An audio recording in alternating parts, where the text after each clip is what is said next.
Fucking man, you don't get it, do ya? This is Robbie Clootey, straight from a throw-in. Goddamn, take it easy, Clootey. That's what she said, took her to the office, we made a movie.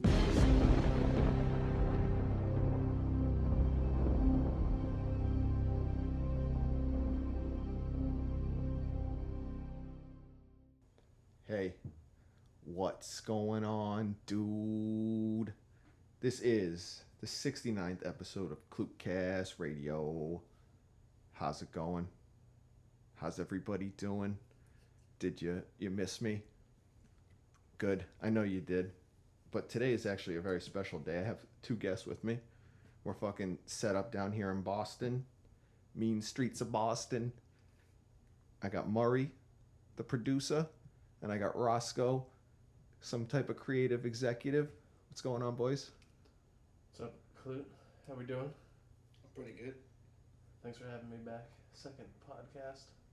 Of course. That's how we do things around here. And, we kind of plan stuff on the podcast. We got an agenda, but we don't really give a shit. Honestly, we kind of just do what we want to do. Clootcastradio, best podcast out there. You can listen, you can not listen. Maybe you already shut it off and you're not even listening to this part of it. But it's all good, baby. So, I don't know. I think it's important, and this needs to be addressed. I know sports radio has fucking jammed it down everybody's throats. It's been talked about. But we have no resolution to the Bill Belichick versus Malcom Butler situation. Basically cost them the Super Bowl. Basically cost Tom Brady his 6th ring, which only nobody else has ever done. And there's a lot of controversy. I know. I think that it was the dumbest thing ever. How do you guys feel about it? I say why? Why bench him? I heard it was about a hotel incident. I would have benched him. I'm happy.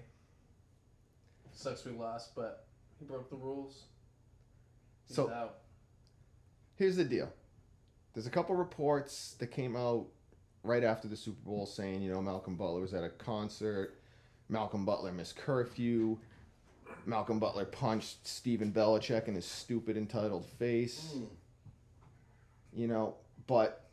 But the main story that to me that comes out is recently Devin McCourty came out, the Bill Belichick robot, buying into the Kool-Aid, saying that he knew all week that Malcom Butler wasn't going to play.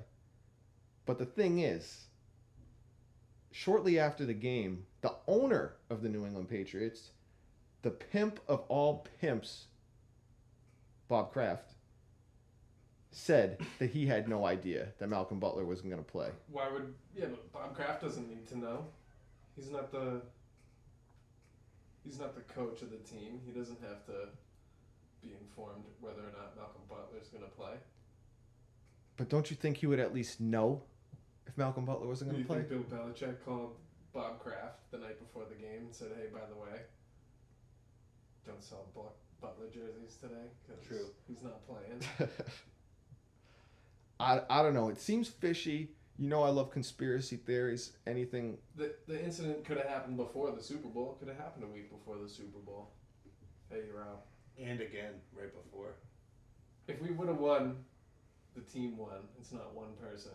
But we lose, and we're going to say it's because Malcom Butler didn't play. Well, I got to argue that. For at some point in the game, the Patriots needed one third down stop. There was 3rd and 6 numerous times. I can think of at least 3 or 4 right off the top of my head.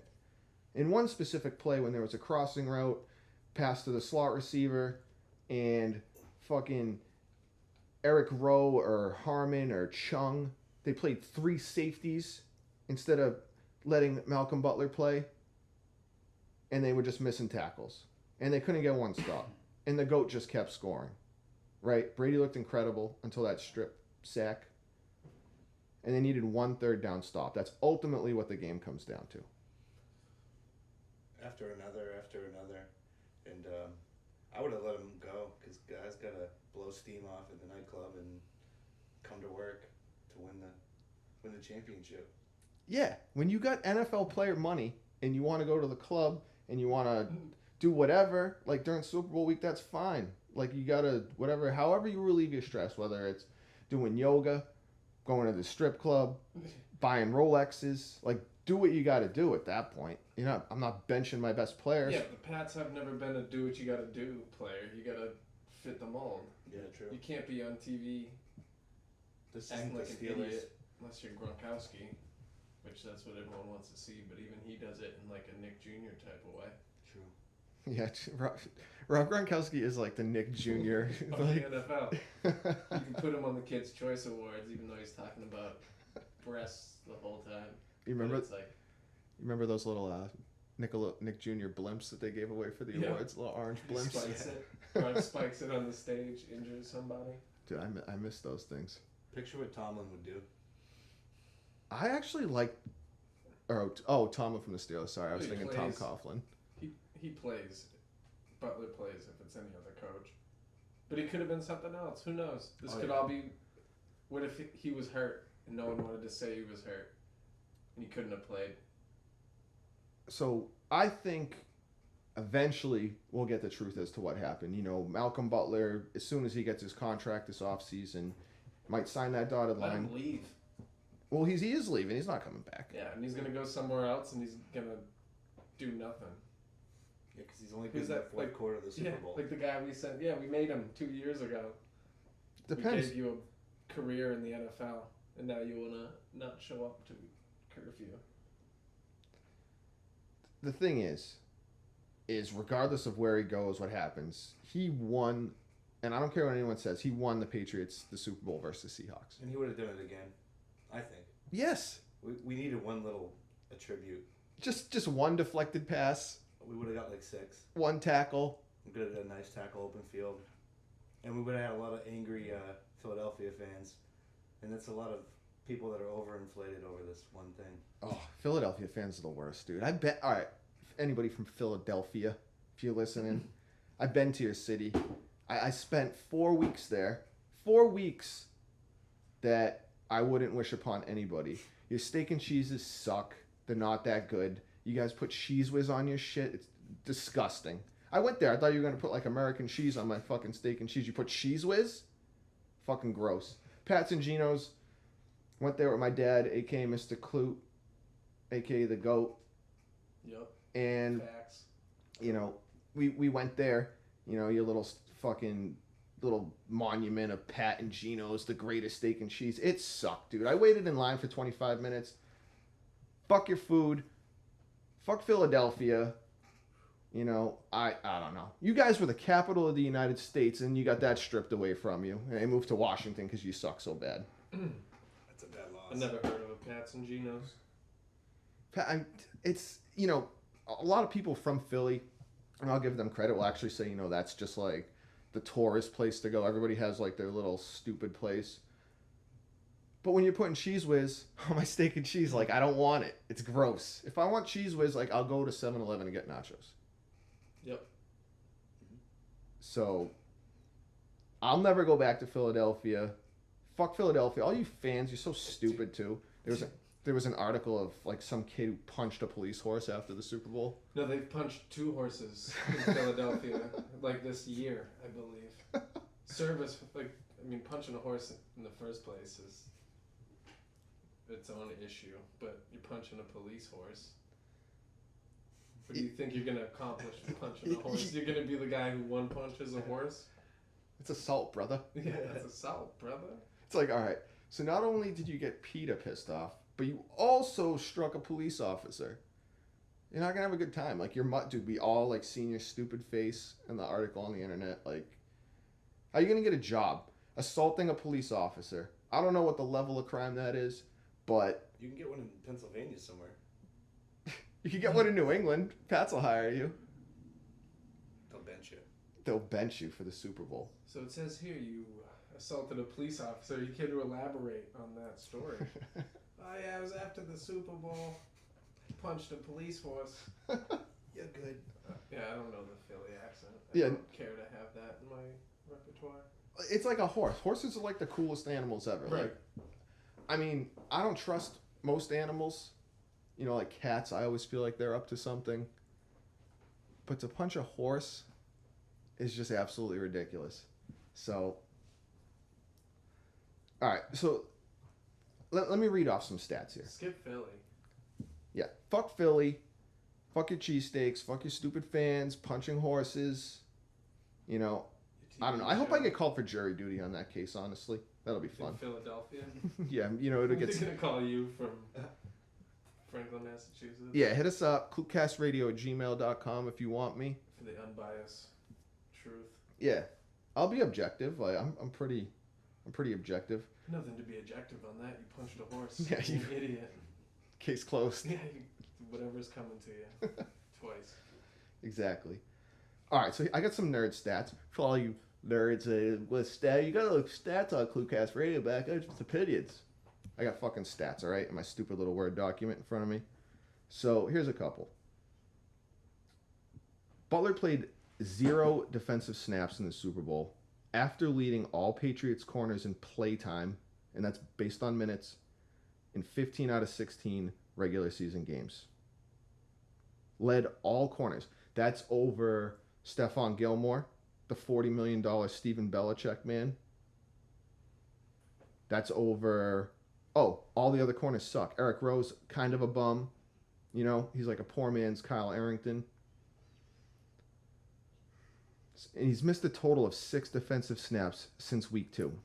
That's 6 snaps in 18 games. And then you get to the most important game and you bench him for going to a Beyonce concert. Is that what he did? I don't know. Every time I think of a concert, I just think of Beyonce That for would some change reason. my opinion on it. Why do you like Beyonce? I show up late to practice for Beyonce. I don't know. I feel like Beyonce's overrated, if I'm being quite honest. She's single now? No. All the single ladies. No, that's... You can't... No one can ever date Beyonce again. You want those problems? No, way too high maintenance, bro. I'd rather have like a bootleg Beyonce. Yeah, I can't even say high maintenance. What are you gonna compare to her? Jay-Z? 99 problems. Yeah, well, if you want to date Beyonce, you have to join the Illuminati too.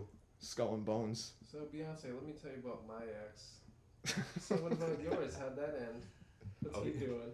He's watching me via Yeah. drone cam. Always one of the most powerful people in the world. All right, if you want to date Beyonce, basically your third date is you're gonna be like drinking blood out of a skull in like some basement, wearing like a robe, bunch I'll of do that. priests like serving you crackers. Yep, I'll do that to date Beyonce. I don't know, man. There's a lot of pathogens in blood. I wouldn't do it. I'd be Beyonce's Kevin Federline. Just take her down. Oh yeah, just ruin it. Make some songs. Yep. Oh, Try to piggyback off it. I don't know. You could probably do a dope track with Beyonce, actually. That'd be pretty sick. That'd be awesome. That would be sick. All right. We digress. I apologize. Yep. So, and here's the other stat I want to bring up. Other than the Butler playtime. And I posted this on Facebook. I got like 2 likes. You know, I don't know. I did a lot of research. It actually took me like a total of 20 minutes. And I basically went through the last 2 minutes of all 18 games, the first 5 minutes of all 18 games, looking for patterns. You know, like a beautiful mind. Start drawing on the mirror with my little white chalk. And the one thing that stuck out was the only team that scored a touchdown in the last 2 minutes in the first half against the New England Patriots was the Kansas City Chiefs. Chiefs always take one. They lost that game. The Chiefs also scored a touchdown in the first 5 minutes of the second half. A couple teams did that. Jaguars, I don't have it in front of me. It was the Jaguars, Steelers, Chiefs, and I believe it was the Panthers. I could be wrong on that. I don't know. One of you nerds, why don't you do the research and write it in the comments section and let me know. Okay? I'm only one man. I only got so much bandwidth here. So as soon as I saw that stupid fucking pass to Nick Foles, Napoleon Dynamite QB, that nerd, that's 6'7" dweeb. We were all in the same room when that happened too. He We're cut his. got his pass. We tried it. Didn't work. You know, I don't hold that drop that Brady had on that trick play because it was a tough catch, man. It was over his shoulder to the right. No. Did you see the Butterfingers tweet? No.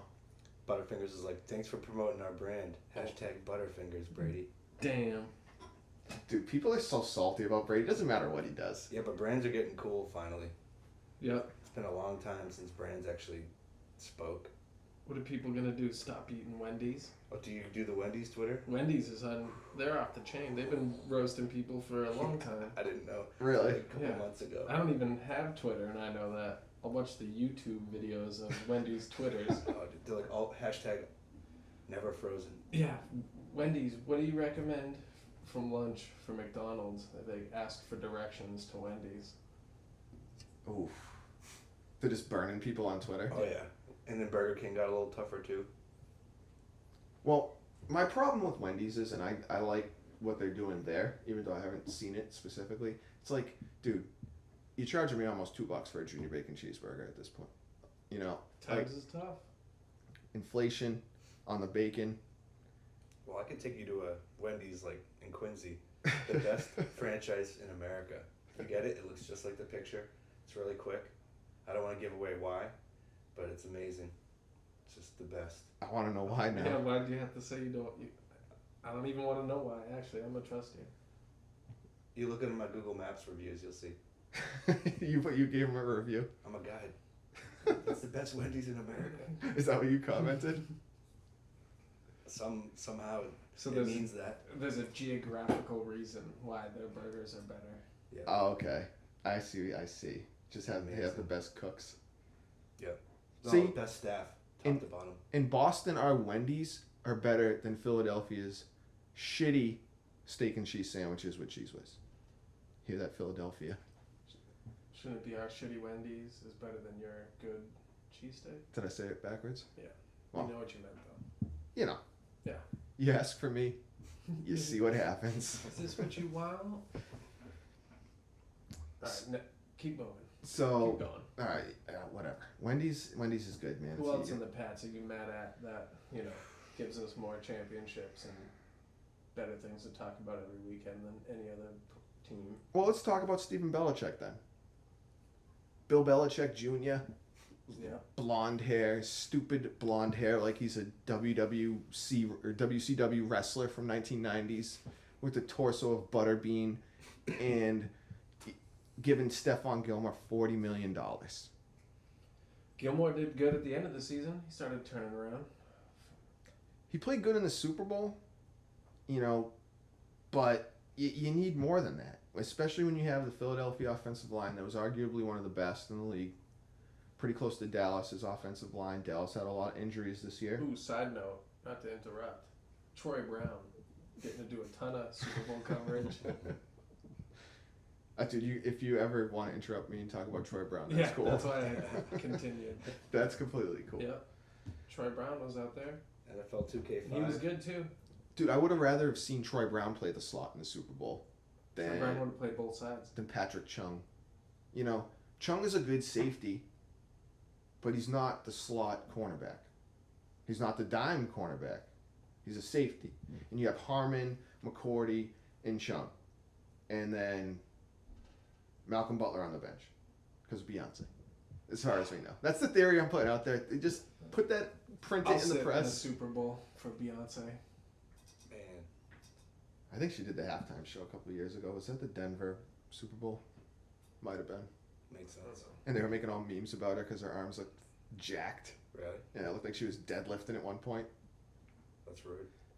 Yeah, well, the internet's a pretty rude place, man. Yeah. You don't say that about Queen Bee.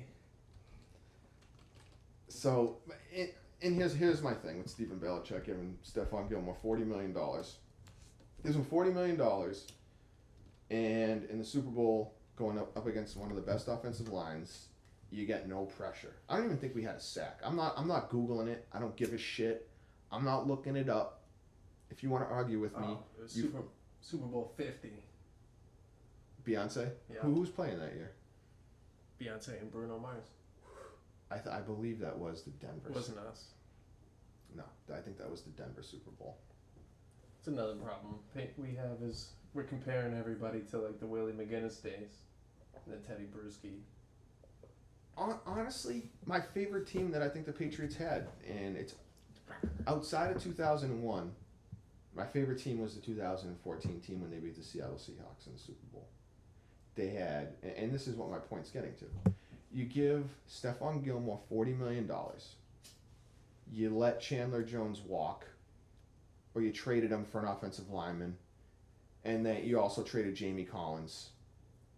And those two are a huge difference maker to any team, and I would take both of those two over Stephon Gilmore. I would take both of those two over Hightower and Stephon Gilmore. How many times have we said, like, doesn't matter who we have? I didn't say that. The faith in Belichick.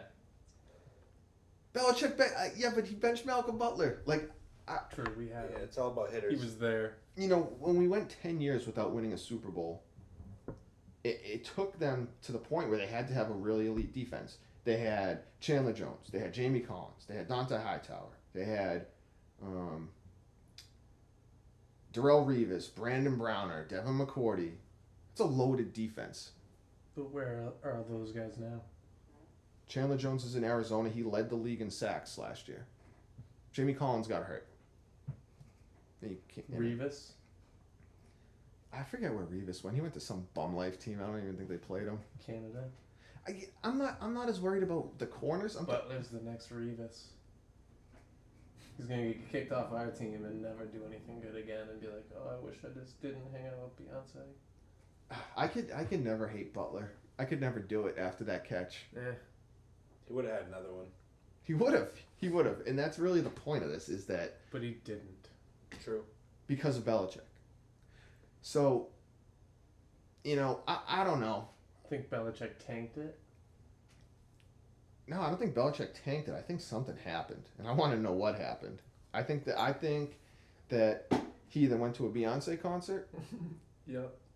or he got in a fight with Steven Belichick. That's what I really think happened. I think he told Steven Belichick that he's a little dweeb with long blonde hair. Mhm. He's a nerd.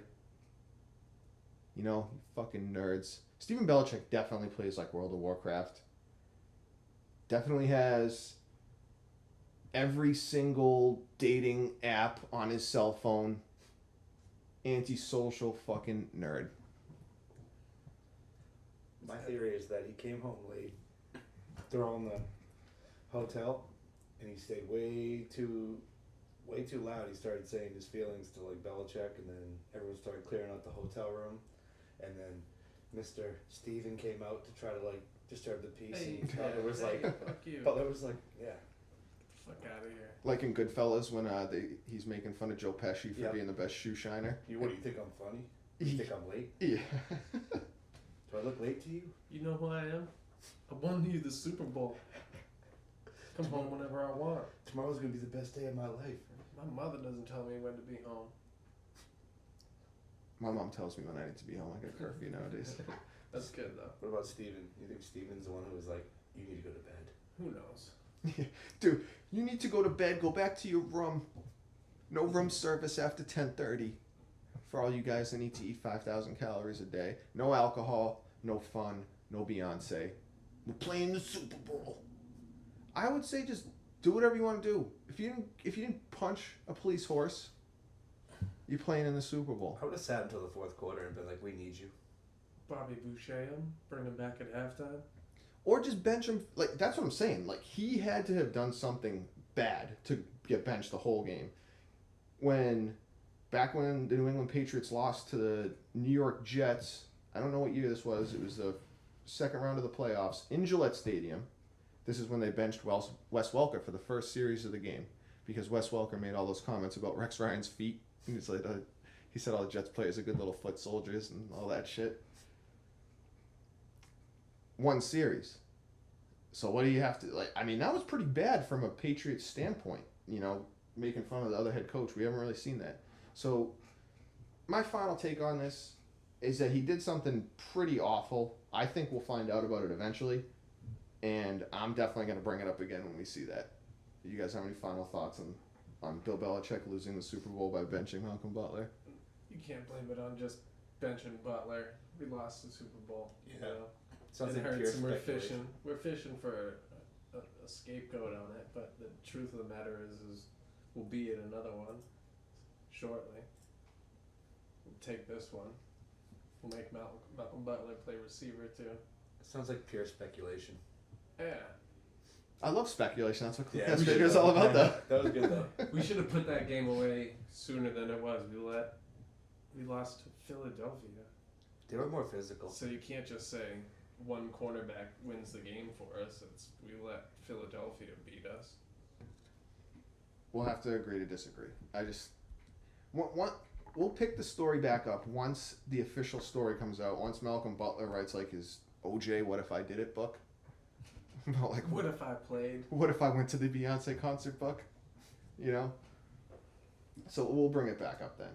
But otherwise, I'm not talking about football. Maybe once free agency starts, I believe that starts in a couple weeks. I could be wrong about that. I'll start talking about football again. Otherwise, I don't give a shit. Fuck you, Philadelphia. Go eat your cheesesteaks. Enjoy it. You're never going back. You're never going back. Yeah, Philadelphia made it. You know. So, whatever. Well, let's move on.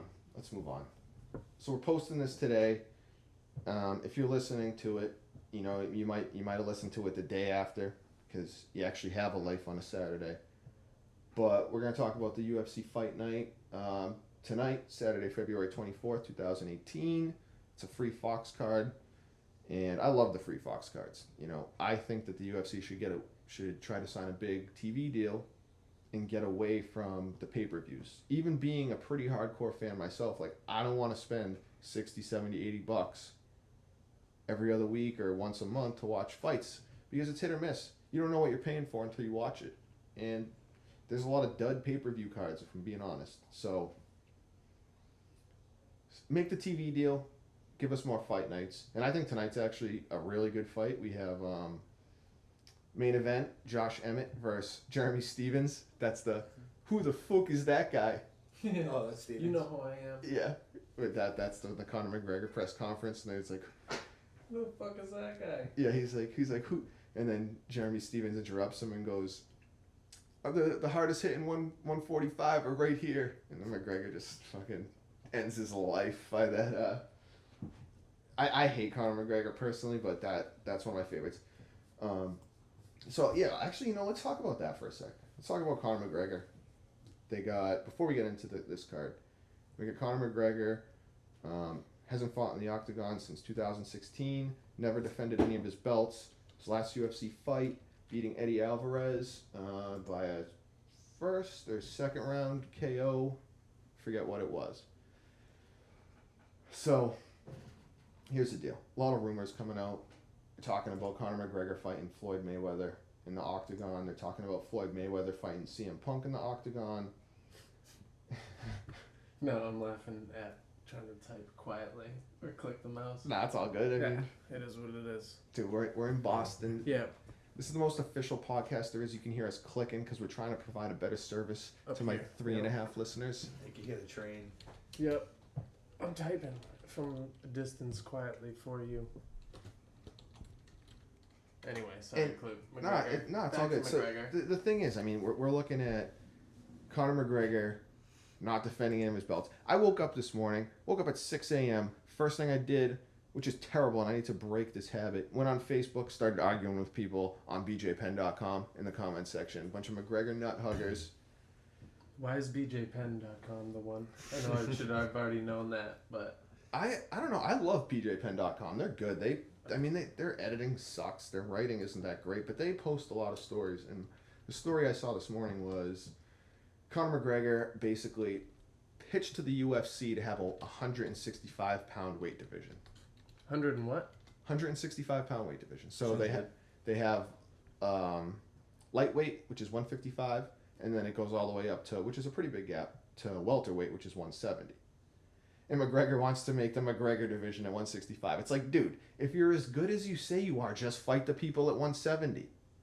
You know? I mean, yeah, I understand. That point makes sense. It's been this way for this long, but I mean, I want you to lose another 5 pounds.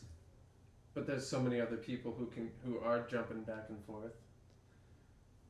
A lot of people have. Rafael Dos Anjos recently, he went from 155. He's been fighting at 170. Donald Cowboy Cerrone was fighting at 155. He jumped up to 170. That wasn't good.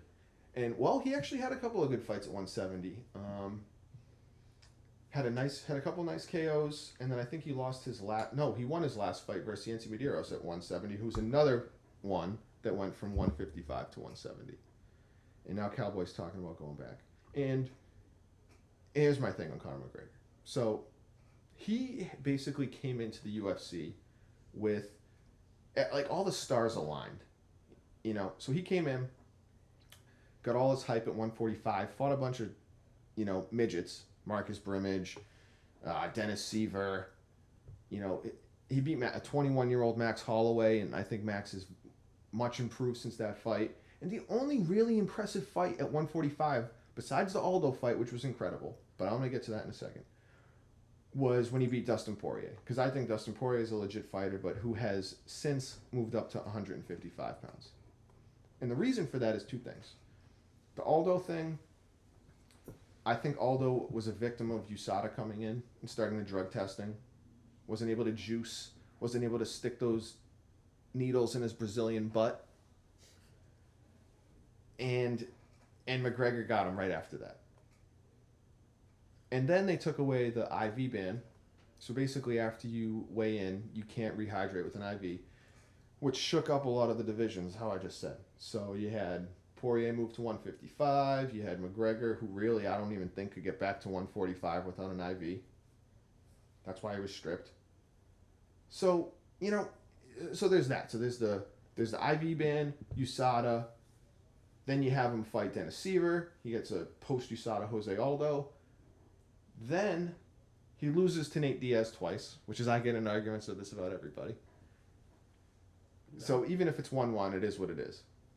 His excuse was that Nate Diaz is a giant 170-pounder, blah, blah, blah, blah, blah. Nate Diaz fought at 170 twice. Once versus Rory McDonald, and I don't know who the second one he fought was. So I don't want to say off the top of my head, but I think Nate lost both of those fights. And then I think he actually did KO somebody at welterweight at one point. But my point is, post-USADA Aldo, McGregor knocks him out. Fights Nate. Fights Eddie Alvarez at 155 for the 155 title. Doesn't fight any of the elite fighters at 155. Your boy Skull, Khabib, jumps him. Khabib. Do you think that Conor McGregor has any chance versus Khabib? Only in Ireland. You don't want to go to fucking Russia. I'll tell you that. Yeah. Like Rocky? In Ireland, I think, you know what? That's about. Because you might have the Irish. What if they do it neutral? Somewhere neutral. No way. It's got to be in Ireland or Russia. It's so wild. Yeah. I would like to see it in Russia, just to bring like that Rocky 4. I think Khabib will whoop his ass so bad that it has to be in Ireland. Right. They're talking about having a card in Ireland in May, I believe. There's so many different spins on that. Oof. So here, If it's in Russia and McGregor wins, he's talking shit about winning everywhere. Doesn't matter where he goes. If it's in Russia and he loses, Khabib's going nuts, it's an advantage. Vice versa. Conor loses in Ireland. You don't want that problem. Oof. no, they'll sink for that. the aftermath? Yeah, you've seen Snatched. Do they get buck wild over in Ireland? I don't know much about them over there. I just know that. Well, no, I'm just saying, in general, like, Khabib's although the lead. he could go to Ireland and talk mad shit if he wins. He's going to be going But back. if he goes to Russia and wins, that'd be insane. I'd be excited just to see the amount of shit talking that would come that way. I like how Khabib said he'll fight Tony and Conor in the same night. I'm like, alright. He's full of shit, dude. He won't. The thing is, he's gonna fight him in the same night. Dude, you beat Eddie Alvarez at 155. Eddie Alvarez is a good fighter. I get that, but he matches up with every type of fighter that McGregor has worked, and that's the short, muscle head guy that just wants to go in there and bang. And McGregor uses his reach, and then he fights somebody that's taller than him, and he bitches about it. So Eddie Alvarez is the perfect storm for him. You know, and Eddie Alvarez has beat some legit people. He beat Dos Anjos, which is another post-USADA thing. He beat Anthony Pettis, another post-USADA thing. He beat Gilbert Melendez. So, I mean, he beat some decent dudes, but I don't think he's on the same level as Khabib. And we haven't even talked about Tony Ferguson. Tony Ferguson's a killer. He's nice. I've seen all his last fights, and he's just diced people, but I think his ground game is like snake-like, but Khabib's the bear. He trains with Eddie Bravo. Oh yeah, He's a black belt on the 10th Planet Jiu-Jitsu with Eddie Bravo. That's scary. Super scary. Those dudes will kill you. You know me, I like the bear guy until he gets knocked out, and then I'm gonna be like, oh. And well, here's the thing. It's like you guys all want to talk all this shit about Conor McGregor, and he's the champ. Don't you ever turn the champ's mic off? That's the one thing about McGregor I liked was that Mayweather press conference in Canada. I'll give him that. But he can sell a fight.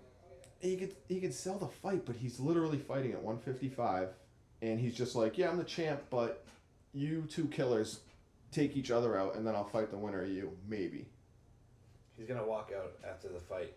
I'll do it right now. You said you'd fight us both, and then all the pay-per-view, PPV buys will come in for an hour, and everyone will just break the record. Just like WWF. Yeah. Back in the day. Well, there's actually a theory about that. They have on the I forget what UFC that is, but they have when Ferguson and Khabib are fighting, they have Artem Lobov on the card, and Lobov was actually asked about it, and they were like, "So do you think they only put you on the card so McGregor will show up and watch the fight?" And he was like, "Probably," and it's like, dude, that's what you guys got to do. Who said that? It was a reporter, Artem Lobov. He's a little McGregor minion. He's this guy with like a 500 record that he actually fought. When Nate was like, "My whole team will beat your whole team's ass," that actually transcended into a fight where they had Artem Lobov, who was McGregor's minion, and then they had Nate Diaz's boy Chris Avila, and Artem Lobov and Chris Avila fought, and I believe that was Chris Avila's first UFC fight, and Artem Lobov ended up winning that. All right, so yeah. Khabib and Tony are fighting UFC 223 in Brooklyn. Where that's pretty dope, actually. Pretty close. So I just want to go through this UFC 223 card real quick, and then we're gonna make our picks for the fight night tonight. But this card is stacked in Brooklyn. You have Ferguson, Nurmagomedov, Rose, Johanna, and then you get the dude Calvin that we saw in Boston a couple weeks ago. He's fighting again. He's fighting this dude, this Brazilian dude, Malcom. Yeah, he only has one loss. Calvin has 2 losses. That fight's going to be amazing. And you also have Chisea versus Pettis. Then you have Angry Al Iaquinta versus Paul Felder. You get Carolina. She's pretty sexy too, versus Herring. That's like the dime piece matchup right there. I love it. And then you get Lobov that we were talking about. So, I mean, this card's stacked. Like, we should definitely consider going to this. But, we'll do a full podcast on that. We don't have to get into that. There's a hotel called the Redfin right over there. What arena is it at in Brooklyn? Is it where the Nets play or whatever? Yeah. I know a hotel that's like 140 over there. All right. Let's do it. So. Oh, we're going to do it? I don't know how to use the UFC site. I'm down to go. So, we could do our predictions for this fight. I think let's start at the main event. So you have Josh Emmett. He is a team alpha male fighter, training with Uriah Faber out of Sacramento, California. He trains with Chad Mendez, Uriah Faber, Jose Benavidez, who is Megan O'Leary's boy. Super jealous about that. And Josh Emmett's last fight was versus Ricardo Lamas, and knocked him out with a vicious left hook. It was vicious. So if you want to YouTube that, the recent Josh Emmett KO of Ricardo Lamas, you know what you're getting into. And then you have him fighting Jeremy Stevens, who's just a straight hitter, who just beat Asian Wonder Boy Doo Ho Choi. Is that even a big accomplishment? Well, Doo Ho Choi had a lot of hype behind him. He's still a young kid. But I think he's lost his last 2 fights. He lost to Jeremy Stevens, and then he lost to Cub Swanson. And yeah, it's kind of like you had all this hype that you're a hitter, and then you get knocked out by 2 hitters. So that's tough.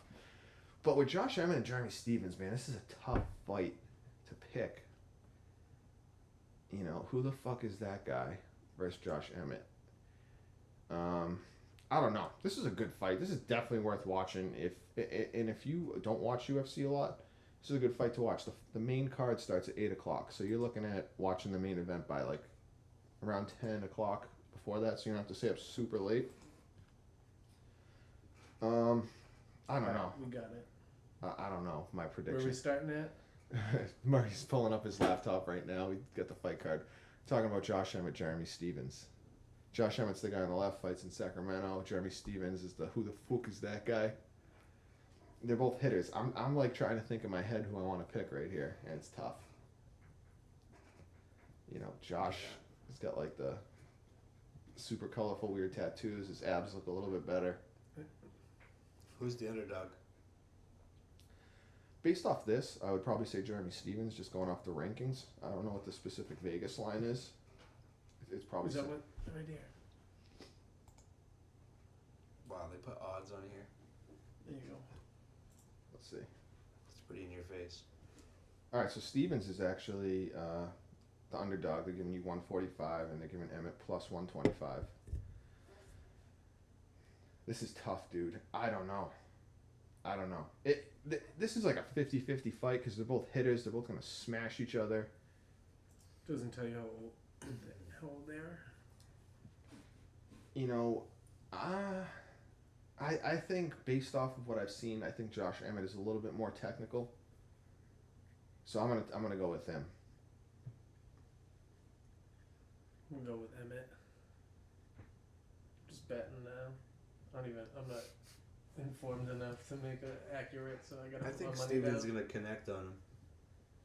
That's the problem. If he does, it could be lights out. I think he's like this is the biggest fight of his life. He finally rose up from that whole humiliation from Conor. Absolutely, I think these two. Well, the funny thing about Jeremy Stephens is the way he got back at Conor when he was like, "Who the fuck is that guy?" Jeremy Stephens posted a picture when he was with Conor's mom, and he put it on Instagram and goes, "Your mom knows who the fuck is that guy." Oh.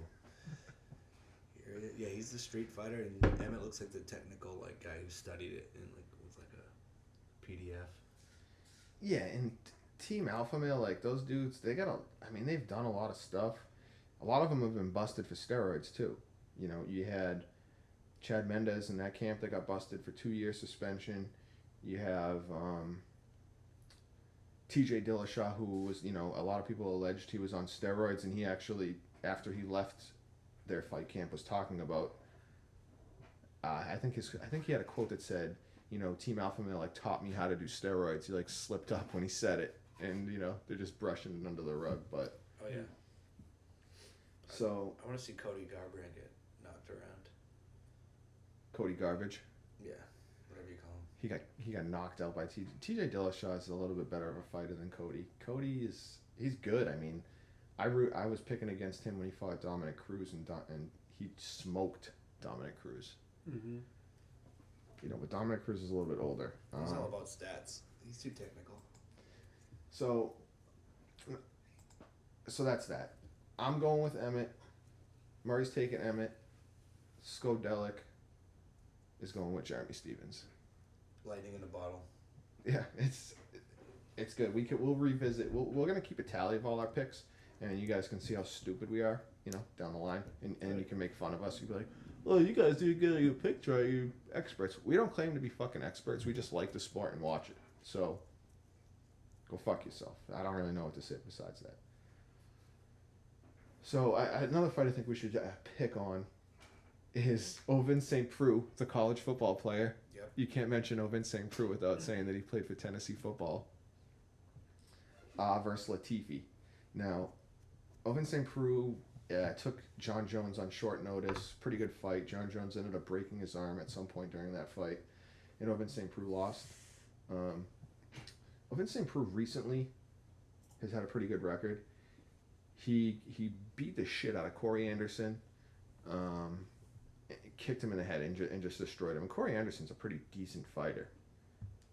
And so that was a pretty good fight. You know, You have Latifi,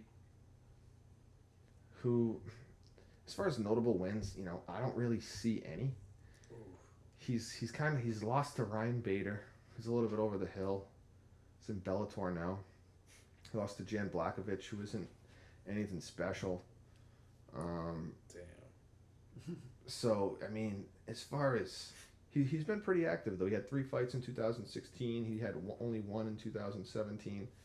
So, this will be his first fight in...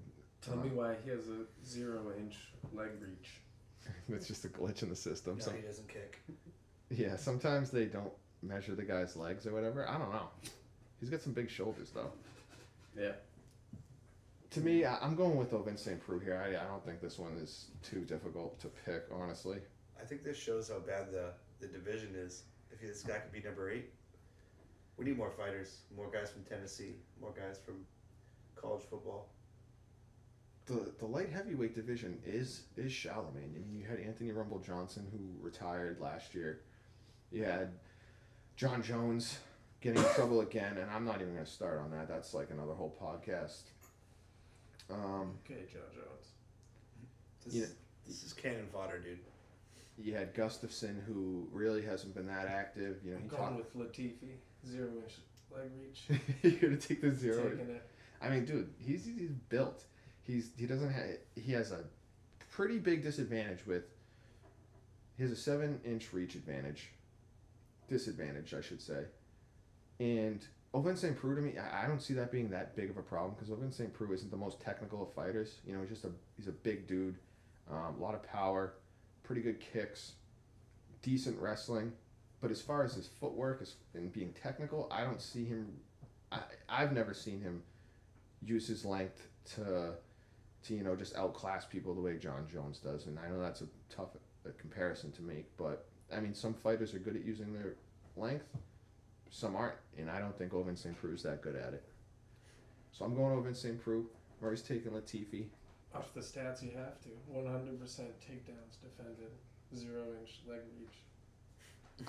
I love that stat. When you have 100, that's what I always tell JDP when he's like, when I tell him how I want to train and stuff, and he's like, bro, you got to do jujitsu. And I'm like, nah, bro, I'm just gonna do boxing. Like, no one's taking me down, bro.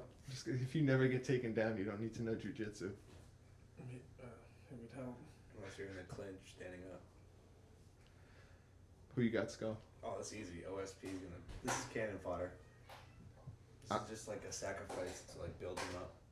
You think they're just giving him a sacrificial lamb? I think there's a problem if this guy's number 8, Latifi. There's no other guys from Tennessee that can. I bet there's another player from his original football team that could whoop this Latifi. You think there's just some other guy that's working at Foot Locker right now that could beat Latifi? No, working at the club, like beating people. Yeah, any of you college football players, what do you guys do after you don't play football anymore? I want to know. Write me in the comments section. Let me know.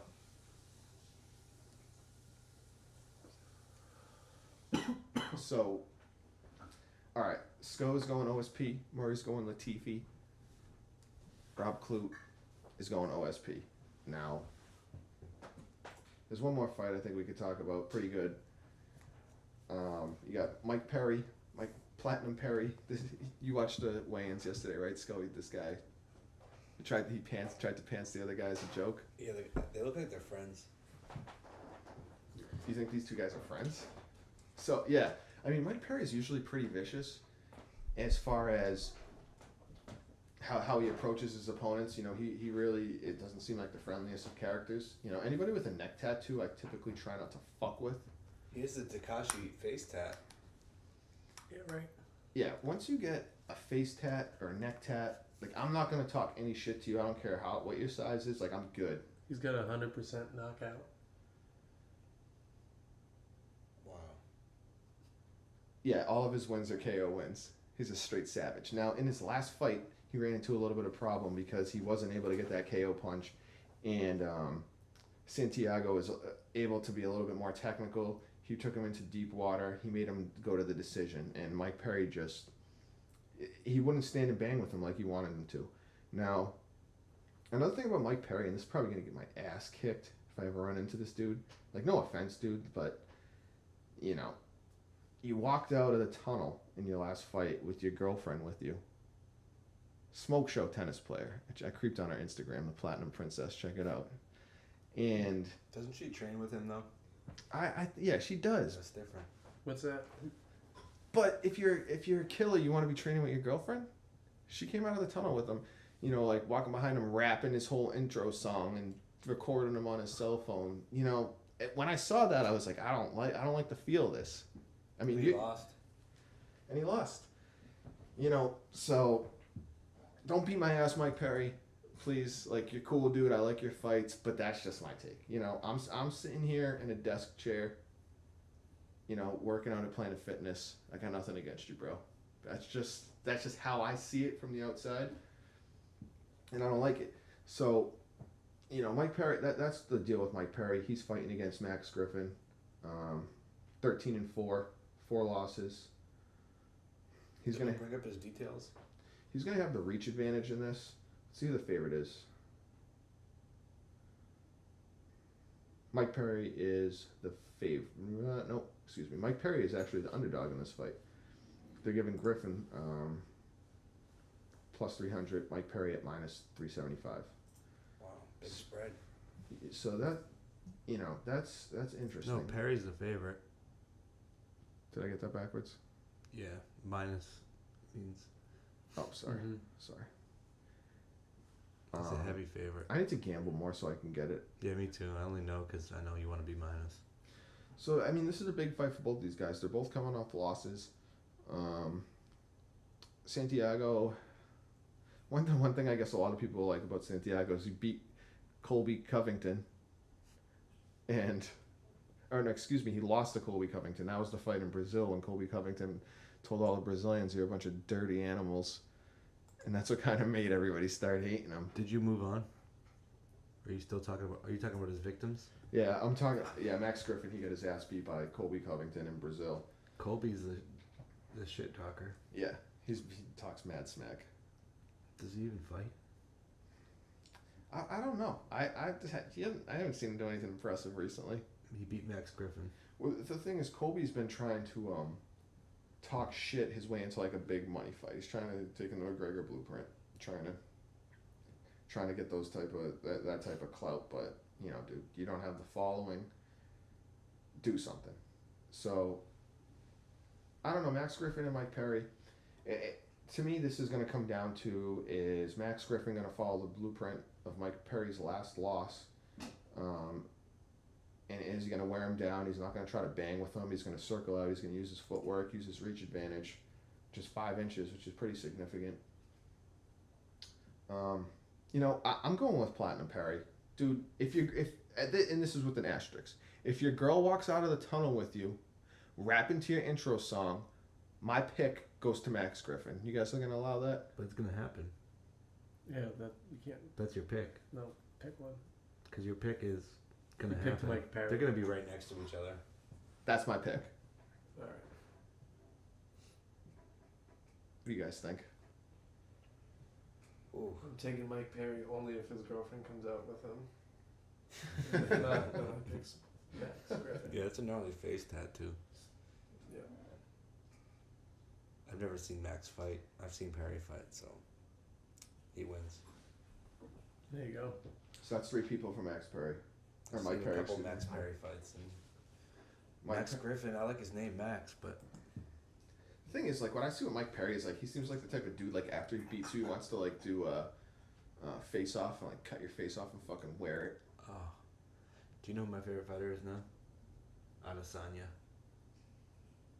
Oh, That's real. The Style Bender? The Style Bender's dope, dude. We could talk about him for a minute. I don't even know how to pronounce his name that well. I'm just going to call him Style Bender. So he actually, he fought in the last fight night, I believe. I don't know the name of his opponent, but basically after the fight, he told the guy, he was like, you're the only person that would take this fight against me. They offered it to 4 people and nobody even wanted to fight me. Like that's how deep this dude is.